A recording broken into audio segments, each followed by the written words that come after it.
మాతృభాషను కాపాడాలంటూ విశాఖ తెలుగు తల్లి విగ్రహం వద్ద భాషావేత్తలు, సాహితీవేత్తలు, కళాకారులు నిరసన చేపట్టారు.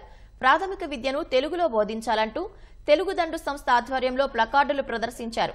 వైకాపా పాలనలో మాతృభాషకు రక్షణ లేకుండా పోయిందని, నూతన ప్రభుత్వమైన తెలుగును కాపాడే విధంగా చర్యలు తీసుకోవాలని కోరారు. తాము ఆంగ్ల భాషకు వ్యతిరేకం కాదని తెలుగుదండు సంస్థ వ్యవస్థాపకుడు పరవస్తు ఫణిసేన సూరి తెలిపారు. మాతృభాష ద్రోహి ఎవడైనా మాకు శత్రువే. అది ఏ ప్రభుత్వమైనా కావచ్చు, ఏ వ్యక్తి అయినా కావచ్చు, అందులో సందేహం లేదు. ఆ విధంగా జగన్మోహన్ రెడ్డి మాకు భాషాపరంగా శత్రువే. తెలుగు తల్లి ఉసురు తగిలింది, సర్వనాశనం అయిపోయాడు రాజకీయంగా. ఇప్పుడు చంద్రబాబు ప్రభుత్వం వచ్చింది. మీ హయాంలోనైనా మన మాతృభాషను, మన తెలుగు భాషను మన బిడ్డలకు దూరం చేయకుండా మీరు చర్యలు చేపట్టాలి.